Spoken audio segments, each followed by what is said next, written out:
And with that, I'd like to invite Bryan, Adamtastic, and Alyssa to the stage.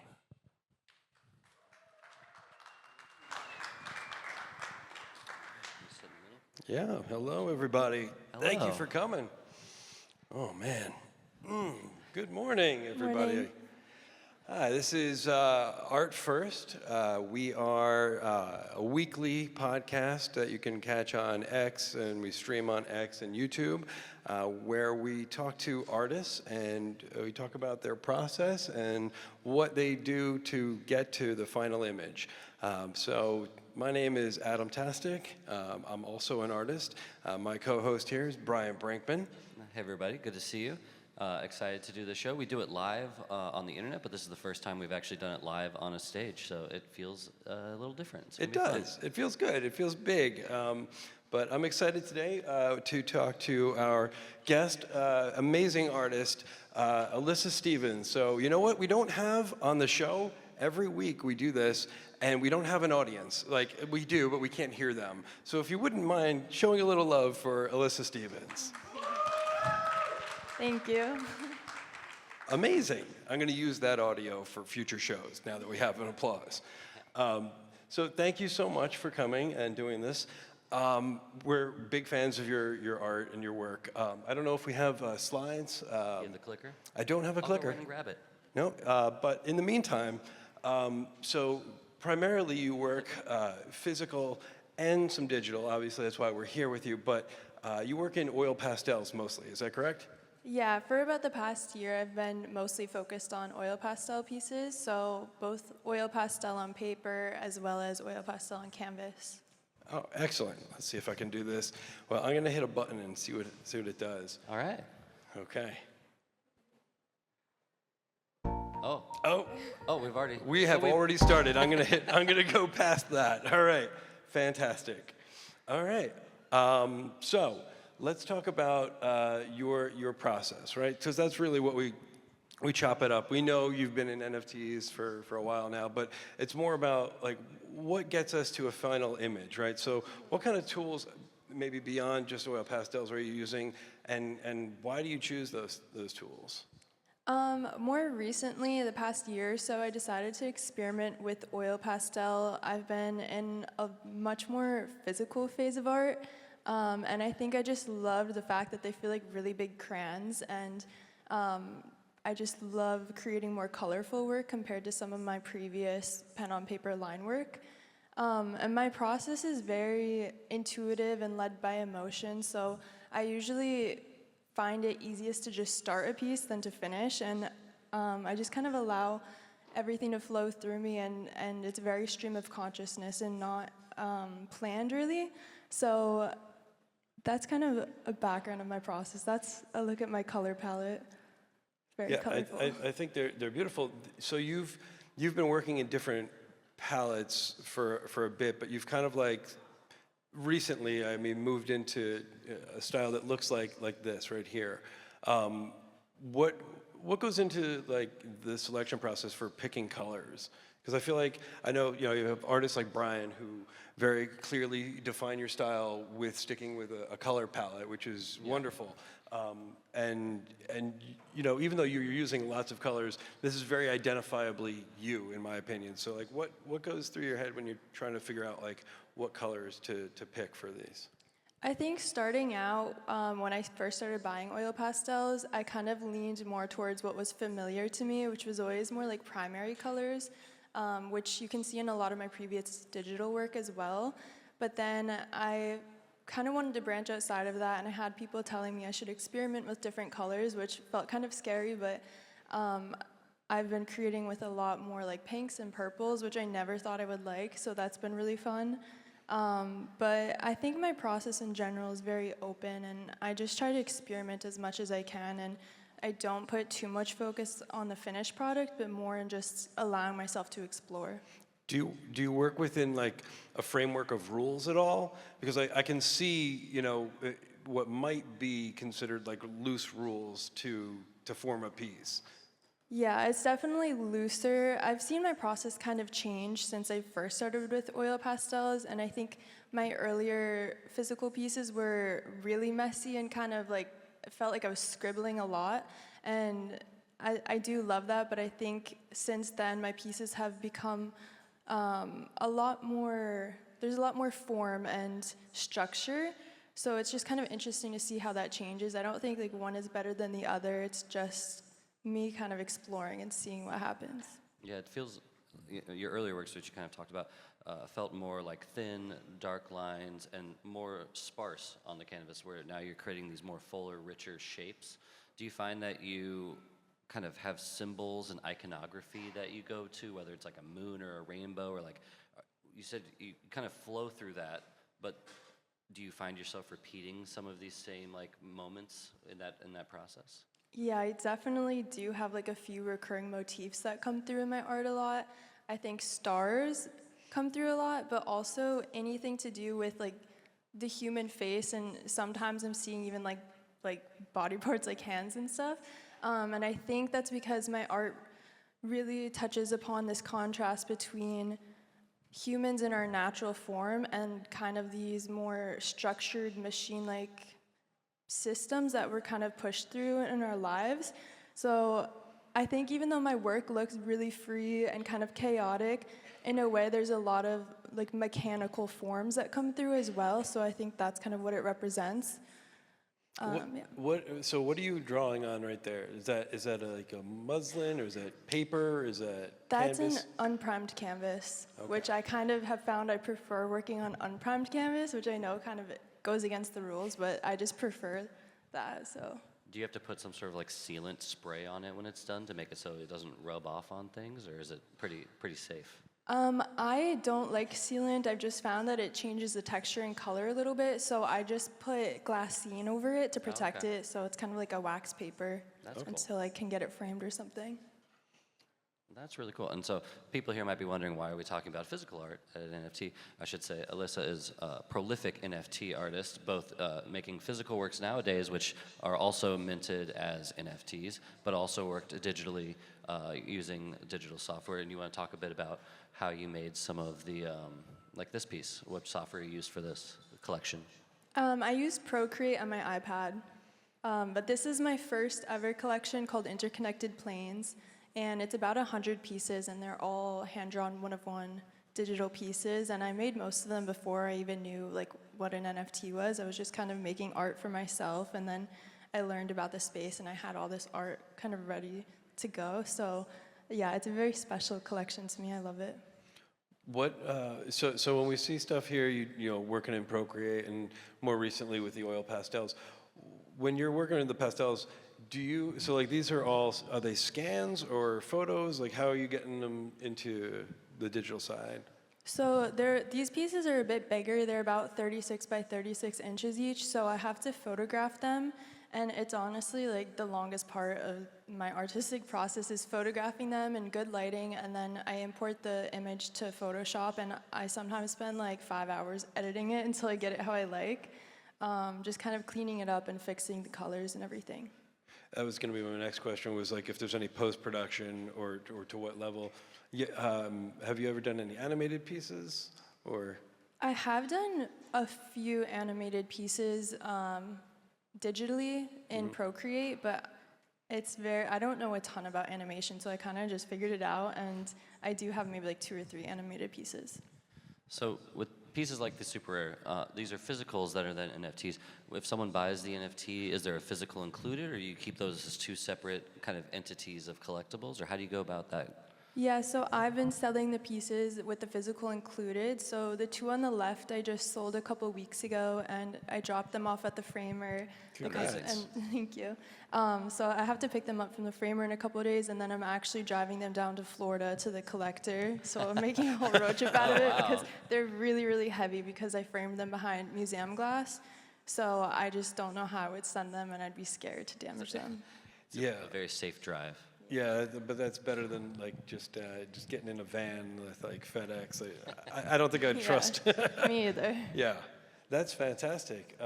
So when you sit down to do your work with pastels now, Do you find a push and pull between what to mint, what not to mint, when to put stuff on the blockchain?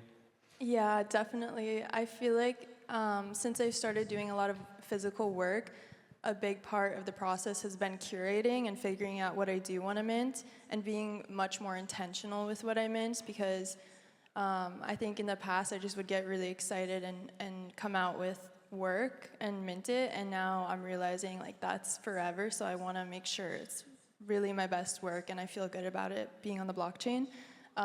So I have so much physical work at home that is just not minted right now.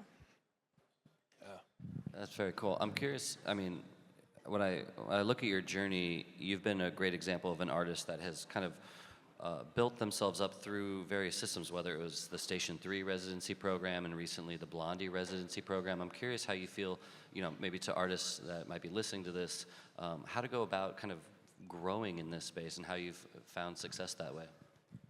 I think for me, I took a really big leap and moved to New York about 2 years ago, and I was living back in my hometown, which was really small, and anytime I wanted to go to any sort of event, I'd have to drive really far to like Boston or something for meetups. And so, not that my advice should be to just move, but I guess just like follow your intuition, and if something's calling you, like listen to your intuition. And aside from that, just be really active on Twitter, and Farcaster I love too. I've found a lot of opportunities from that.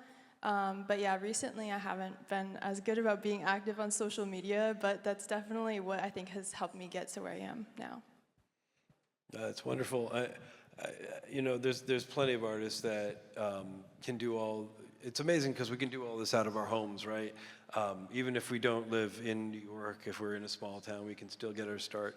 I think it's really important. How important is the community, like that you build out around the art that you're doing? Is that a component that you feel like is helped you at all, or you know, Yeah. can you speak about that a little bit? Yeah, I think that's a huge aspect of it. I think I built a community around my art early on, and then when I moved to New York, Station 3 was like such an important community for me, where I met so many people. If anyone doesn't know Station 3, it was like a co-working space focused on Web3. So there were a lot of different people, like both artists and startups and builders. So just being around people in person, I really do think is so important to just building those relationships. Yeah, quick plug. There's something at Station 3 today, right, with your art at it? Yes, if anyone's going to Station 3 today, I've got my art there. There's a lot of amazing artists. It's the Manhattan Mixer. Quick plug, but I'm very proud to be in that. Thank you. No problem. No, we're big fans of Station 3. Yes. And yeah, it's really cool to see. I mean, it's tough to tell people you have to move to New York to find success, but there is truth to this world is an attention economy, and the squeaky wheel gets the grease, and you have to be loud and present and force yourself to be an extrovert, even if you're an introvert in this space. And I think you've done a wonderful job of networking and building yourself up, and it's, you know, I feel like especially this year you've kind of leveled up your success. Your art has leveled up. You know, I remember seeing one of the early pieces out in Long Island a year ago, and you've really built that out into a whole new collection that has redefined your work. It's really wonderful to see. Thank you. Yeah. So there is another part of the show that we usually do. So usually these are about an hour long. So this is a little bit shorter, condensed version. But one of the reasons that Bryan and I do the show in the first place is because we want to have exposure for other artists. Discoverability is one of the hardest things in the space to overcome. And so with the show, the second half of our show usually focuses on art that either we've collected or we just think is really awesome and deserves a spotlight. So for this show, we've truncated that from 3 pieces each to one person and their art. But I figured you guys want to do a little show and tell? Let's do it. All right.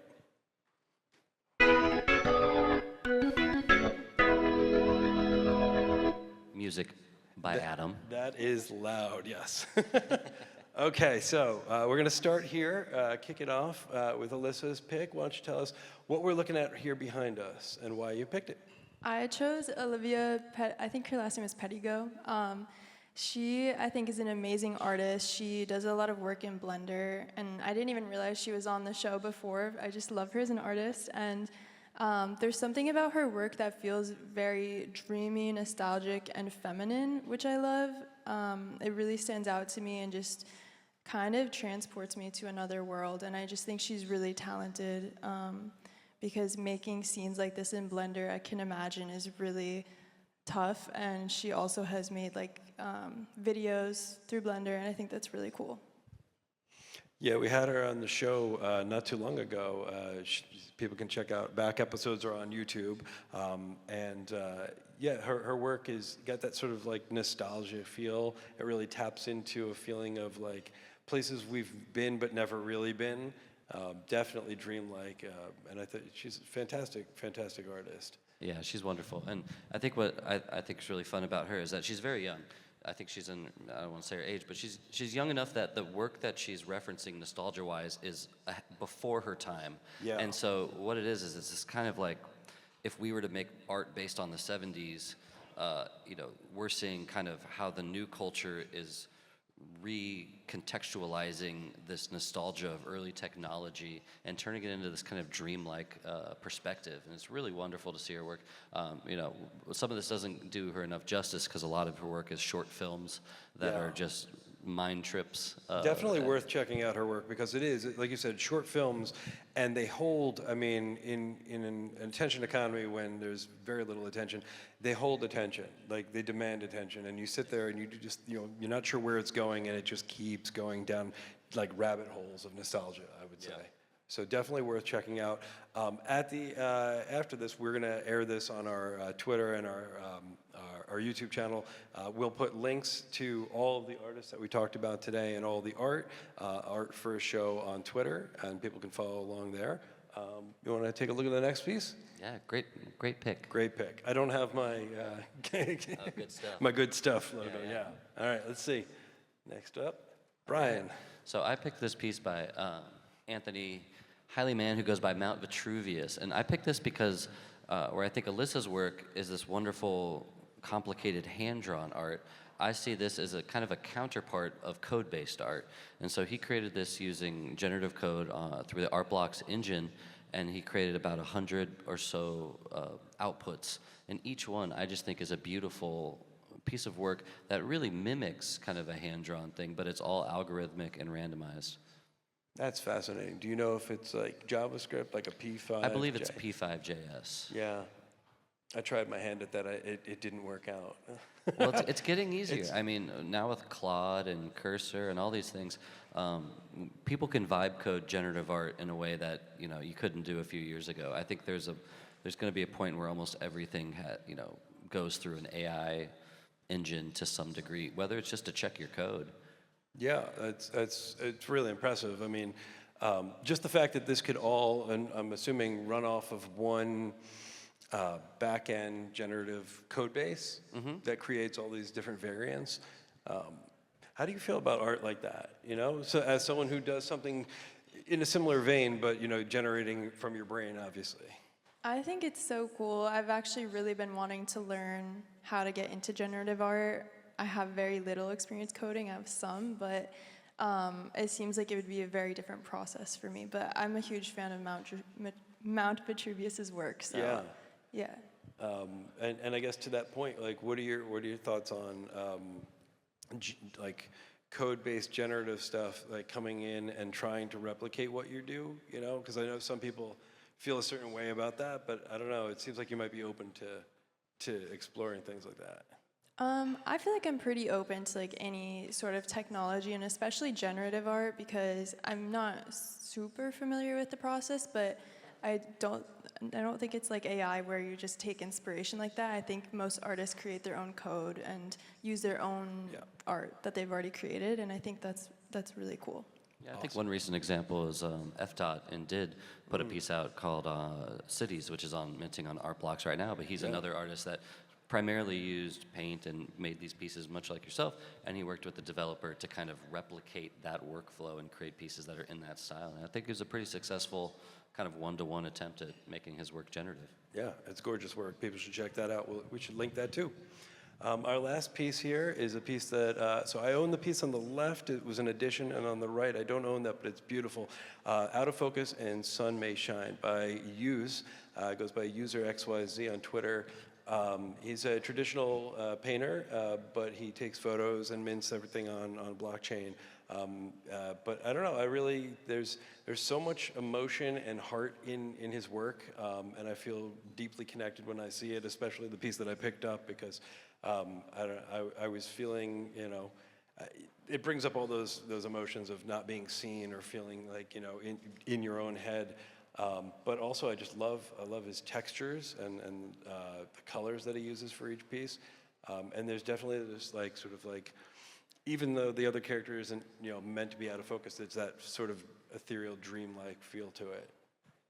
What medium is this? I believe that it's acrylic, but yeah, we'll have to get him on the show at some point. He can dive deeper for us. Yeah, it's really beautiful. The one on the left especially is striking because the way it's painted has so much energy and motion to it. Yeah. But the subject is kind of like sitting still on a floor, and so it's just a really interesting visual juxtaposition. I really dig it. Very cool. Well, we're almost done here, but everyone can take a look up there and definitely give Alyssa a follow the show. You have any closing thoughts you want to give us? Not really, just thank you guys for being here. It was really cool to share more of my process, so thank you for having me on. Yeah, thank you to NFT.NYC. One quick shill. Right. One of your super rare pieces is available that we showed there. Oh yes, Bubblegum Pop Girl Jumping Rope, which is the first piece in my collection, Yellow Slide, is available. If anyone would like to check it out, it's a physical piece. Amazing. All right, well. Thanks for having us, NFT.NYC, and I hope everybody has a good day. Yeah, take care. Thank you. All right. Thank you so much. Wonderful artwork. Wonderful.